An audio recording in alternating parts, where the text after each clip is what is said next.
Are you feeling down and out? All you could think about are negative things? Is that keeping you from being the best you can be? You know there's answers. And you know I have them. Or at least I have a guest that has them. My name is Vin Dacquino. Her name is Kathy Procario. Thank you for having me, Vin. Kathy, I'm very excited. You are a light in the darkness. You focus on squelching negativity. Yes. You believe that if we think positively, we can change our lives and make it work. Well, I am a firm believer. Talk to me about who you are and what you do. Well, I am Kathy Procario, certified positivity life coach, and my passion is teaching the art of positivity in a negative world. When I see books like these of mindfulness, an 8-week plan for finding peace in a frantic world, and the book of joy, lasting happiness in a changing world, really makes me truly in my heart and soul believe this is something that we need nowadays. So these books have influenced you. Let's look at that again. Mindfulness, an 8-week plan for finding peace in a frantic world. Man, that says a whole lot. And the book of joy. Yeah, you know, sometimes it's so easy for us to get caught up in death and pain. People who had houses for years, all of a sudden they get wiped away. Every memory, everything they've lived for, just gone. And it's so easy to say, you know what, I can't take this anymore. I quit. Quitting's not the answer, is it, Kathy? No, it's not. And knowing different little techniques that you can use to pull yourself out of the muck that you're in is really what my mission is, to teach people how to be upbeat and happy and joy-filled even when life throws you a curveball. Yeah. I have several things that I live by. One is what I've always done. I've always believed that I am ADHD before ADHD was ever recognized. Except in my case, what it was for me was that I always went in 5 directions at once. And I believe that going in 5 directions, and it wasn't because I couldn't focus, it was because I could focus in 5 directions. So what I did was I allowed for failure. If I went in 5 directions and I failed in 2, I succeeded in 3. There you go. And that's 3 times more than a lot of people ever did. So I allowed for failure. And I didn't focus on it. I focused, I dropped the focus here and went here, and then found 2 more things that would be successful for me.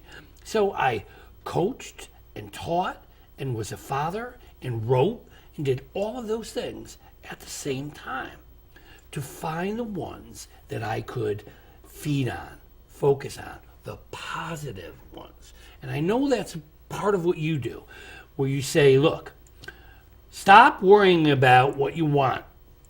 Worry about wanting what you have. That's the second thing that I live by. That I can't worry about what I want that I'm not going to get or may not get.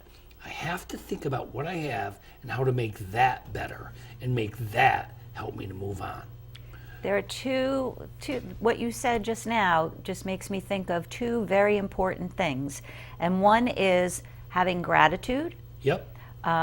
They always say count your blessings. One of the best things you can do is before you lay down in your head at night. Be happy for what you have. Exactly. Count 3 things at night and count 3 things in the morning. And both of them could be, I'm just happy to be laying my head down on my pillow and I'm happy to wake up. Awake to do it. Exactly. Is something to be grateful for. And the other thing is to really get deep down inside of you that everything happens exactly as it's supposed to. And when we try to make it happen the way we want it to be, that's usually when people start feeling, a little less happy and joyful. And there's always a positive somewhere in a sea of negativity. My theory is not that the glass is half full or half empty, but if you have a glass to begin with, you're way ahead of the game because you Yeah. can fill it up and just empty the it fact that and you fill have it a up glass. again. So You're right. it's all in your perspective. It really is. Yeah. And the other thing that I like to think about a lot as I go through my day is this something I can control or change? I mean, look at what we just went through with this big bombogenesis cyclone that everybody was in a panic about. There was nothing we could do about it. We live in the Northeast. We're going to get snow. It's going to go away. We're lucky that we're not looking after, avalanches and things like Yeah, that. But yeah. these days, you never know what's going to come. Yeah. And say, my pipe's broke and I don't have water. Yeah, but you have a house Exactly. with water. Exactly. Yeah, you still have the house. There's people who don't have that either. So finding positivity in a sea of negativity is what you do. Now, have you always been that way? I'd have to say for the most part, yes. Good. My parents, my family, we're all pretty upbeat and positive. One thing that I found in my studies, though, I don't know if anybody really is aware, but we're all born with a happiness set point. 50% of it is genetics. Really? Yes. 10% of it is your way of life. And the key is that the last 40% is up for grabs. And that's where I come in. And that's where you take that 40% and turn it into positivity. Right. Cool. I help people get to that next level if they're struggling with just little things of what they can do. Even just walking around with a smile on your face. And I'm not saying a toothy grin. If you see me in a grocery store, I always have like this smirky smirk. Yeah. And when you come around some of those aisles and you practically crash into someone, when they see the smirk or the smile or whatever you want to call it, they smile back. Yeah. And it just You're makes it easier. I remember in teaching, I taught for 35 years. And in teaching, I was always amazed at the ability to take a frown and turn it into a smile, and to understand that the kids sitting in front of you don't exist only in that classroom. They have domains.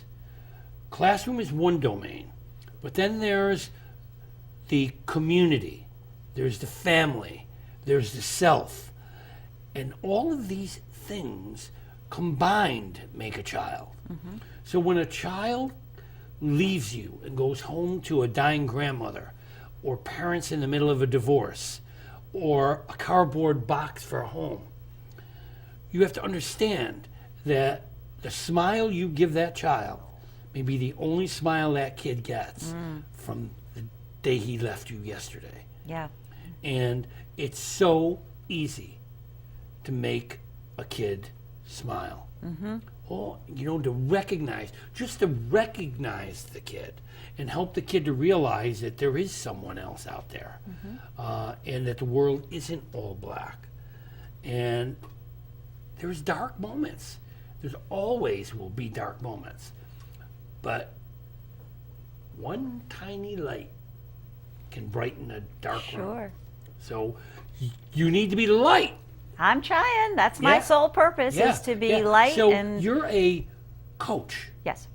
And what you do is you coach people to be the best they can be. Just like a track coach, football coach, wrestling coach. You take what they have and help them find the good in it and maximize whatever good they have. Exactly. I like it. But one of the key things is, you can have a coach, but if you don't practice your skill every single day, athletes, musicians, anybody who wants to get better, you have to practice your skill. You have to have something to work with Right. to be a coach. And you have to show them that they have what it takes. You can take them to the track, but you can't run it for them. Exactly. And the other thing too is, does that mean that just because I am a certified positivity life coach, that I don't have ever a single bad day? Ask my immediate family, Of course my you husband, do. my children. I'm human. Yeah. However, what I do have are techniques and tools that can very easily get me out of that and move me Yeah. to, being back into the peace and the joy that I have These inside last of 3 me. days have followed freezing weather. It's been depressing. My heat didn't work. I tried to get it to work, couldn't get it to work. Then I finally got all the electric working in the house, and the pipes froze. Oh, goodness. So then I had to go in and replace the dishwasher. In the middle of all this, I went to my computer and worked on my book, A Safe Haven. Something that's going right for me right now. And brings you joy. Right. So I went to a joyful place. And there is a place. There is such a place. I remember when my children were born. The right place was sitting in a rocking chair in front of the picture window, holding the baby, just looking and watching, and know that that was part of you, And behind me was having trouble paying the rent. I had medical problems. All kinds of things were going on. But you have to try to find that happy place. And there is such a thing. Yep. All the little joy in all the little things. So how do you do it? You sit down and you say, talk to me, and talk to me about who you are. And then you try to bring out those good moments in them? We talk about, what they're struggling with and where would they like to be. I do not give the answers. It's, but we work the plan together. There you go. Sometimes the best teachers know that your job isn't to give people answers. It's to help them create questions that they can answer for themselves. Right. And I will give them, a little bit of navigation along the way. Coach! Exactly. Yeah. Yeah. And I'm sure you have to be a little bit of a cheerleader. Sure. To help them see that that's positive. Have you ever in your career met a person that didn't have a happy place to go to? Ooh, that's a very good question.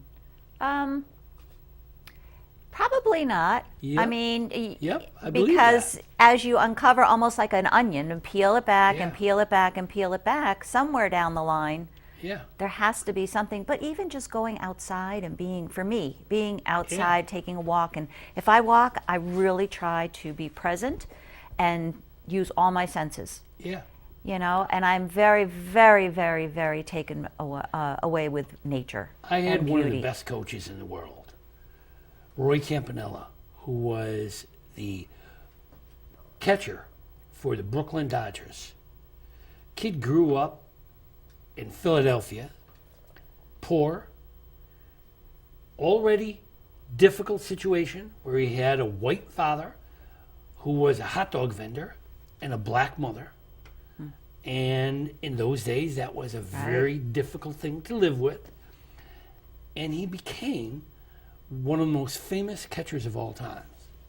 And then he got into a car accident and lost it. Lost his wife, lost his kids, lost everything. And I asked him one time, I said, Roy, why didn't you just reach over, grab the pills, and just say, forget it, and just take them? He said, Vinny, first of all, I was paralyzed. I couldn't reach the pills. Second of all, I wanted to live more than I wanted to die. And the man went from being able to peg out Willie Mays at second base in a squatting position to not being able to walk on his own. And he didn't give up. He continued to be an inspiration for thousands upon thousands of people. And he said to me, this wheelchair is my life. I just have to learn how to live my life in it.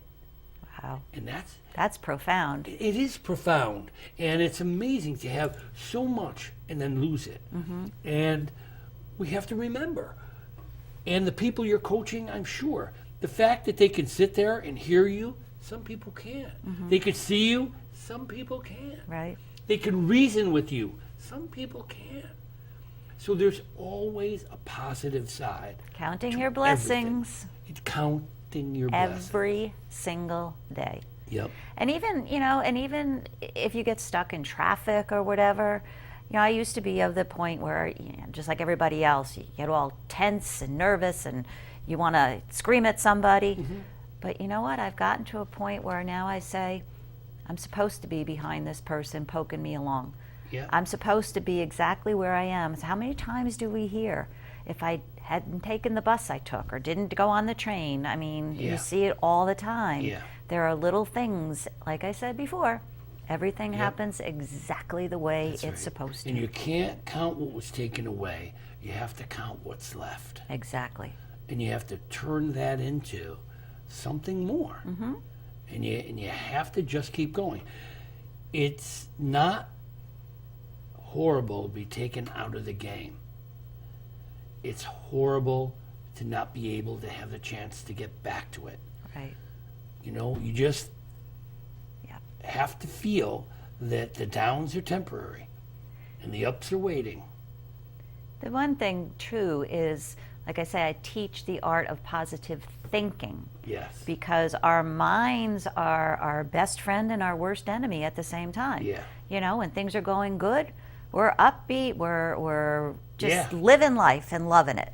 Yeah. And when you get that curveball, you can really spiral down. I almost get angry when I talk to some people who, I say, wow, you just signed that book contract?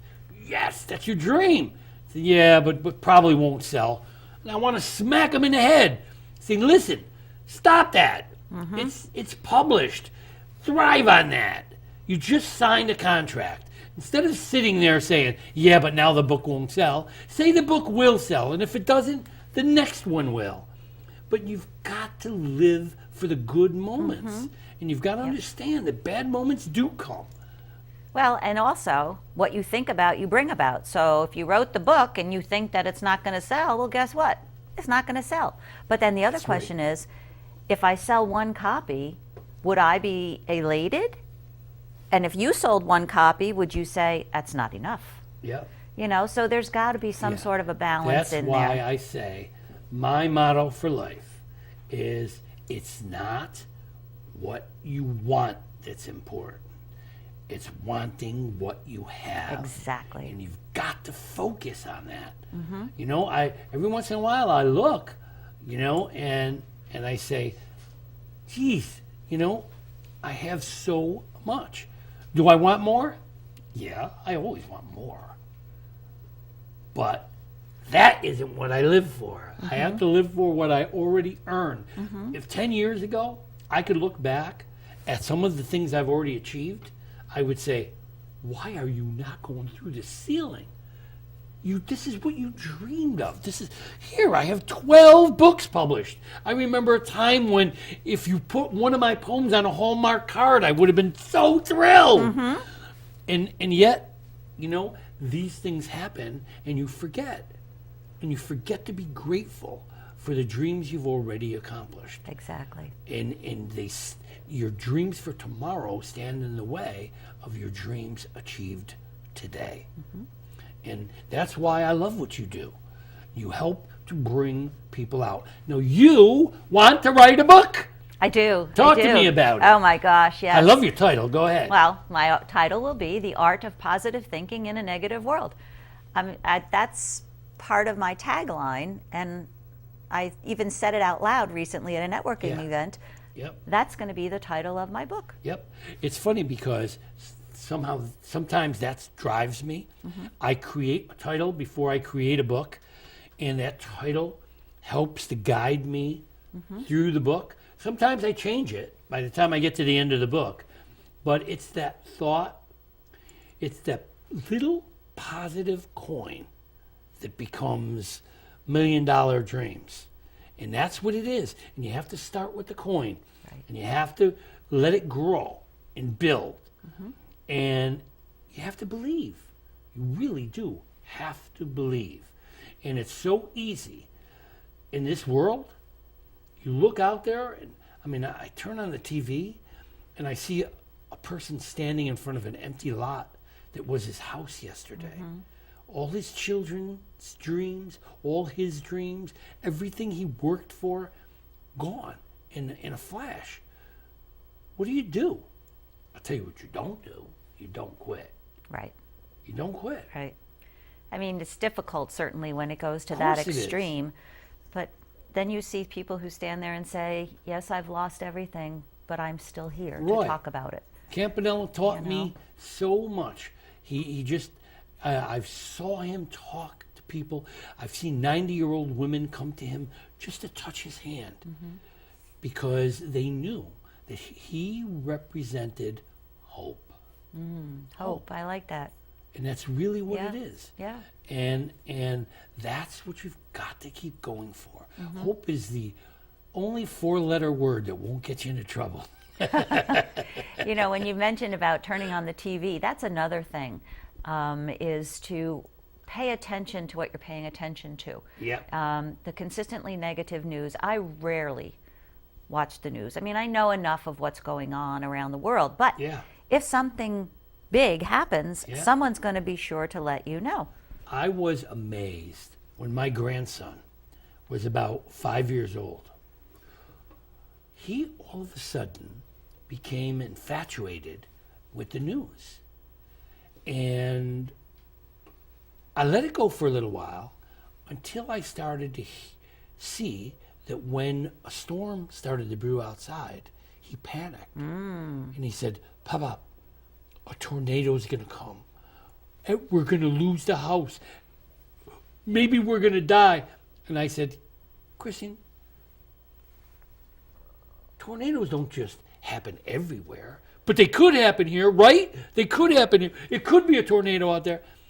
And he was basing what could be on the negative things he was seeing on TV. And he feared storms. He feared rain. He feared black clouds. It's so easy to see negativity.